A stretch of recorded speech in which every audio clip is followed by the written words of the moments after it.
I am the Tofu Golem. Please enjoy the video. You start by confirming prerequisites. Make sure Windows 11 is updated and your external monitor or laptop panel is connected. Once done, note the display's native resolution and refresh rate so you know the target values. Now open Settings, go to System, then Display. This is where you'll make primary changes. You will change scale, resolution, and orientation from the same page. So proceed step by step and keep an eye on visual changes as you apply each setting.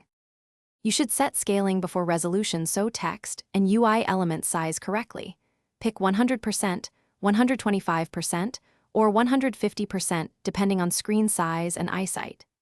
Next, choose the monitor's native resolution for the sharpest image. If apps look wrong, try a non-native option briefly to compare.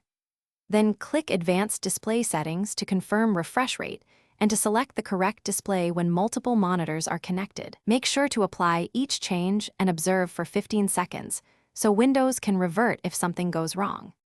To finish, fine-tune with display adapter properties to create a custom resolution only if native options fail, because forcing modes can cause distortion.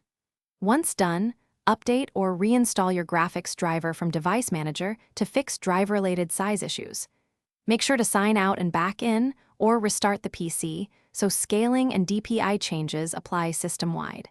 If things still look off, one key troubleshooting tip: roll back the graphics driver or boot into safe mode to reset display settings and then reapply known good values. Thanks for watching. Consider subscribing if we helped you today.